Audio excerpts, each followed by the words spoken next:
Guys, this is kind of a weird react though, because I mean, I'm not. Hey, good humans. Before we start this episode, we've got a big announcement to make. We're gonna be having a. Are you tired of seeing this guy intro every Guys, single Jubilee this video? this sounds like a bit because. Black men that date Guys, I mean, I'm not, you know, I'm not black, so it's like white women. There's something. Void were prohibited. Black men that date white women. There's something different, and there's nothing wrong with that. But you know what it is. Like you. Oh, okay. Childish Gambino. I can see that. Jordan Peele. Okay, I can see that. Guys, I feel this. Guys, with how hard Jubilee baits, I feel like this is. I will give it a try though.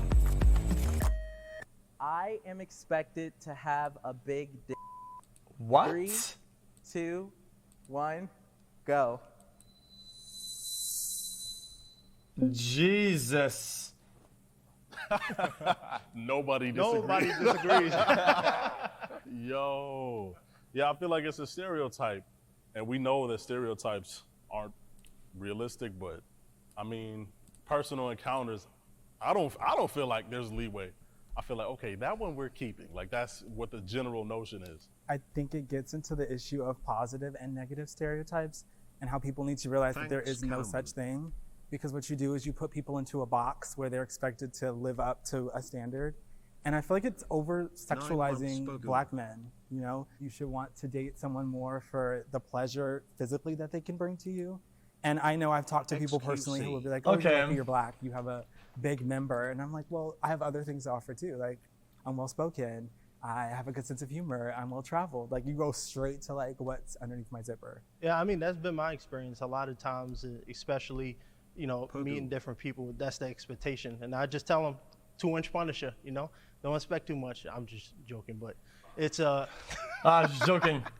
I think a lot of people watch a lot of porn too, and that's where it comes from. Like when you watch a lot of porn, you see, you know, these mandingos and, you know, 10-inch monsters, and they expect that to be reality, and a lot of times it's not, but that's the expectation that they have. So Our audience submit Oh hot no. takes about this group. This is gonna be so bad. They are hot. So, black men cheat on their significant others far more than other races. What? I'm just like, where is this study published? Did someone do some research? Dude, you strongly disagree, but I know it's not my take because you know, I'm not part of this, you know, but just why though? Why is it even a question? I could disagree just because I don't agree with the premise. What if the question is that? I was going to be neutral because I don't know the numbers. Like, I don't that's know. what I'm saying. That's why I'm like, true or not. Just the fact that you asked this question, So I'm just going to disagree. Keyword far more. I was like, do black men cheat? In generally, like you're not apt to not cheat because of the color of your skin. To prescribe this to race feels nefarious in a way that I feel like it was coming from a place of somebody that got cheated on by a black man. Like, it was like, yeah, black men cheat all the time. Come on, this doesn't even make sense. Yeah, I Black agree. men are attracted to big butts. Do we agree with that statement, or do I personally? I mean, there's nothing biologically innate to like black men to, you know, to like ass. Well, but who isn't though? Hip hop and the whole strip club. Yeah, scene exactly. right Who now. isn't? We are so far gone from like the natural aesthetics of just a natural person that right now it's all about who has the baddest ass. Who ass is 25 pounds with 2-pound legs. You know what I mean? Like that's hot for some reason. And I personally don't get it. I mean, it looks unnatural to me, like, you know, but I mean, a nice ass is just a nice ass though. Bro, black people are funny, and if you ever try and roast one of them, they will roast your ass so hard that you'll have no roast to rebuttal. What kind of episode is this? I get what he's saying. I think black people as a collective are funny. If you go to black Twitter, if you go to black Instagram, black Facebook, like, you're going to laugh. So I think that in that aspect, that's why like that statement has so much truth in it, because you just, it's like. So I guess it's like the question is like, black people as a whole, are they funny? Or is like any black person gonna knock your ass off because he's super funny? Like, I think that's just the difference. Black people as a whole, like, yeah, they this got episode's jokes, already you know, off the goes back rails. and forth, cool. That's why I said as a But collective. don't think that any black person you go to expect like a really good joke, you know? The N-word should stop being used by all races. Oh, this is the tough 3, one. 2, 1, go. Oh, I knew they would hesitate. That's hard. I just think the N-word, when you look at the root of the word, even slaves would use it not only do I not have a take on this, I can't have a take, I think. describe That's other my black take about people this. when accepting their supposed oppression. So I just think, when I think about that, I don't think you can do anything to erase the history and the blood that's been shed on that word. There are so many people who the last thing they heard was the N-word as they were being murdered. One, I'm white, and I don't think I'm in any position to have a take, or you know. So I just, when I think to about dictate that, anything, yes, I think the word should stop being used.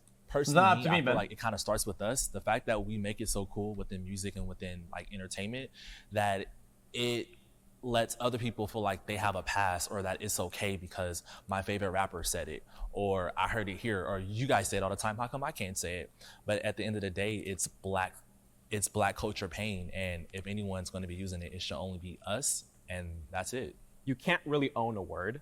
I think, you know, we can own it in the sense where it's a black cultural thing, but the idea where we kind of make it out to where we say like, oh, other people can't say it, I think that's more of like a insecurity within the black culture of not being able to hold power, because historically, it's like, right, historically, black people didn't have as much power, so we're trying to hold on to literally a word that only has meaning because we add meaning to it. I mean, respectfully, I ain't trying to hear that, right? Like, I feel like the only reason it's policed so much, and I feel like the only reason we even have like this debate or this debacle over whether we can use it or not is because we're black people. And I'm not one of those people that think everything is racist and all that, but in this specific instance, right, in several instances, women in many instances have reclaimed the word bitch to be a term of endearment.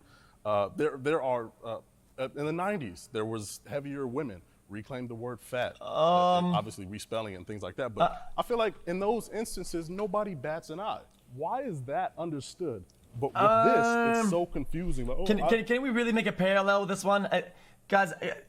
I just feel like these are such different topics because they have such different natures, usage, and history. And when it comes down to such things that are so specific, I don't think you can mix them together. I don't think it's a good idea to make a parallel between the both of them. You know when there are boundaries set, and that word is one of the boundaries that I think we have respectfully and rightfully set up for ourselves. So I don't want to. I'm not trying to hear the like. If we use it, why can't it? We do that all the time with a bunch of different things, and I don't think this should be one of the areas where we're like, yeah, let everybody. Nah, I'm not. Well, I think it goes back to where you're saying boundaries, because when you break down communities, I'm always thinking about the comparison. You know, blacks and Asians, blacks and whites in hip hop culture, where there's like it's 5 group of friends, and their black friends don't care. They're like, say it. Like that happens. So it's like we're having this broad conversation, and you know, I know all of us aren't trying to be the spokespeople for black people, right? But it's like it's such a convoluted I guess topic where it's like the expectations aren't clear to people depending where you're at. If you're on the East Coast, West Coast, like it's very unclear. That's what I think. I'm not arguing whether or not it's okay to say it or whether white people should say it. I'm just saying if we don't want white people to say it, I think it needs to be very clear. And I think even in fact in this new age of our culture, I think we're seeing more people saying we don't want white people to say it. Homophobia is a big issue in the black community. 3, 2, 1, go.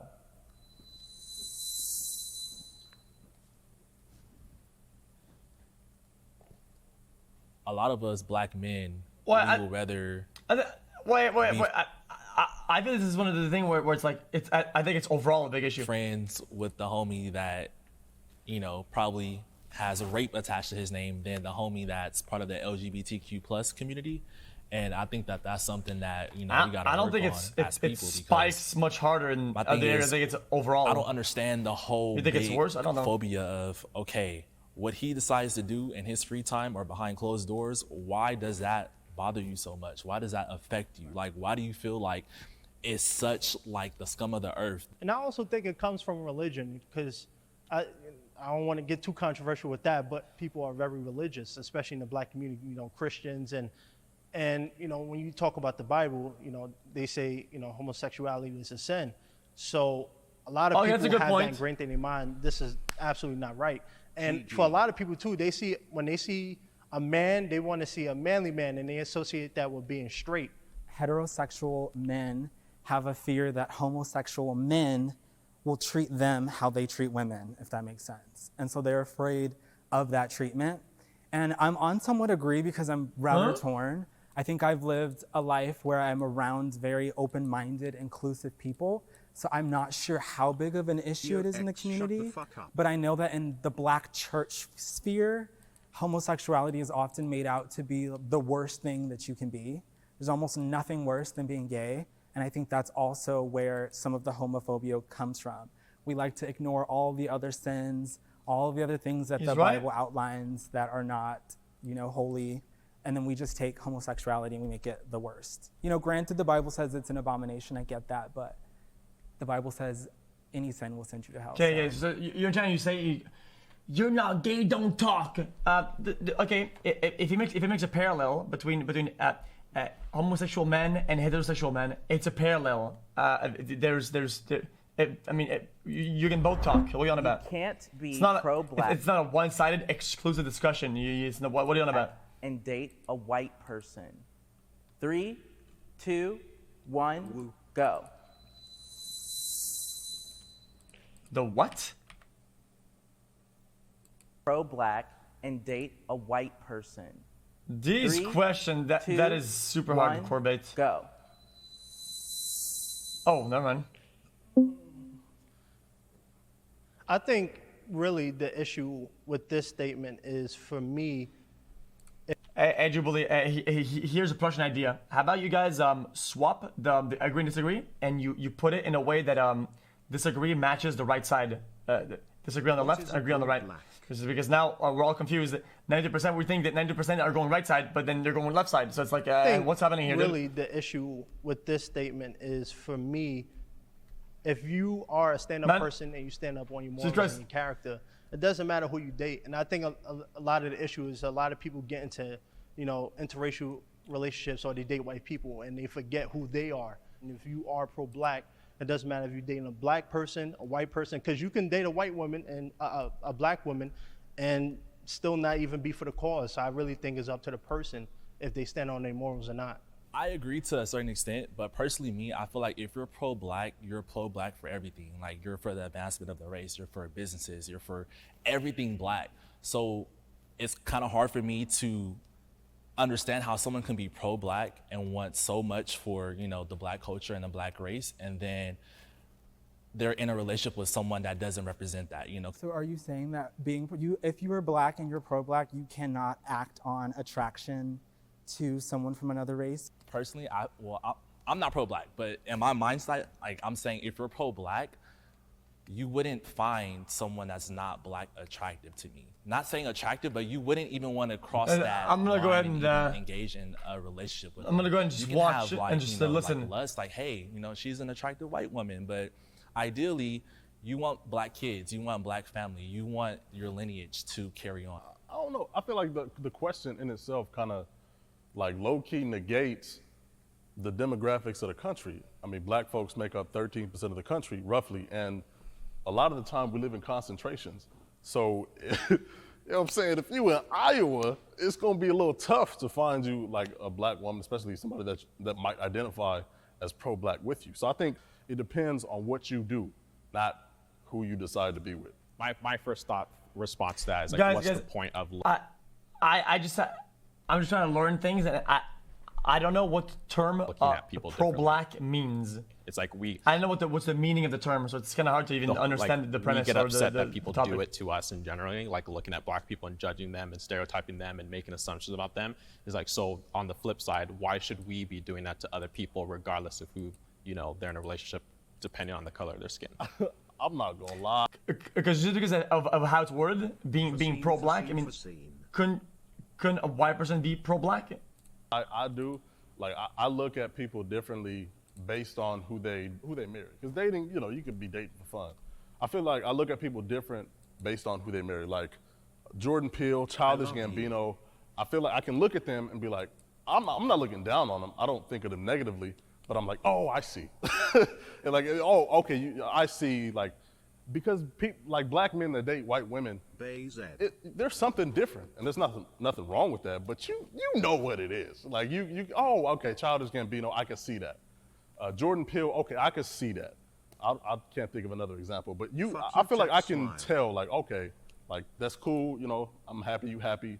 It's no disrespect to them, but I see the difference. I prefer a light-skinned partner to a dark-skinned partner. 3, 2, 1, go. I prefer a light-skinned partner to a dark-skinned partner. I don't play them colorism games over here. All right, so the reason why subconsciously for me, the reason why I feel that way is, you know, growing up, I was always, bullied for my skin color. Chat, these questions will always be bait, in my opinion. These questions will always be bait. I feel like, out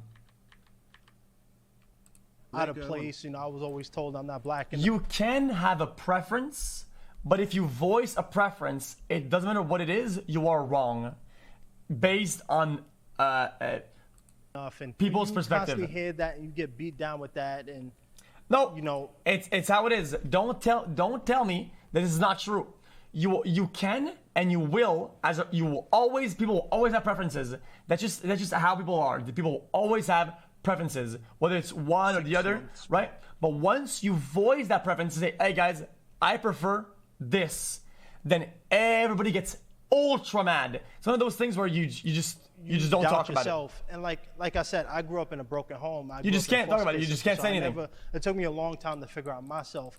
And for a lot of times, I don't tell a lot of people this, but I used to hate the way I looked. I was like, I don't like being dark skinned.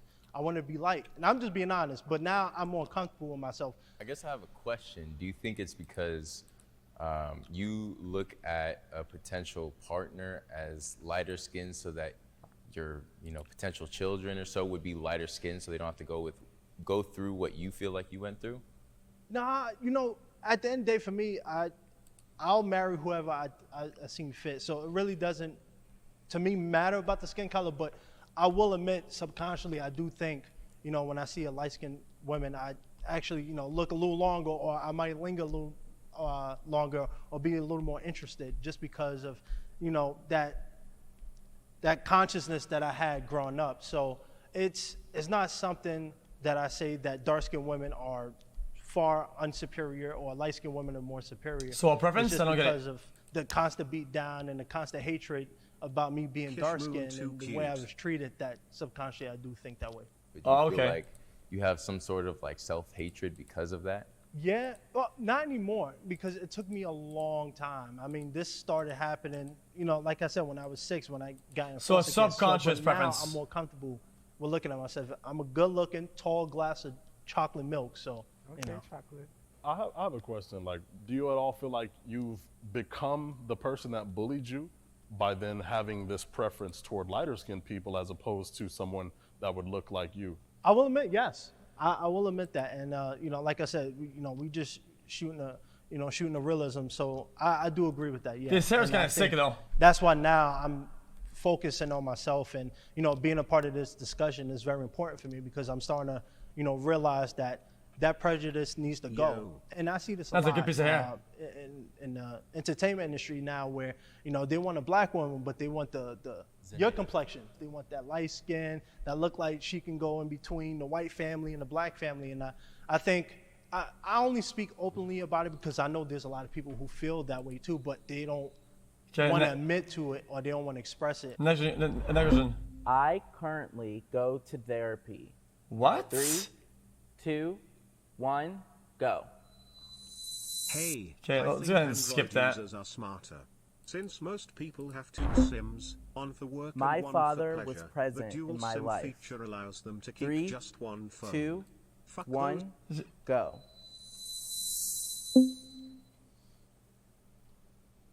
Not to jump into this one, I absolutely love my dad. I'm even getting a little emotional thinking about my dad. Guys, these questions. Amazing. My dad was there. This for me is in something every way, else, shape, dude. Or form, every facet, every way that he. Jesus Christ, man. Okay. I'm gonna skip the ending. Yes. What the fuck is going on with Jubilee, dude?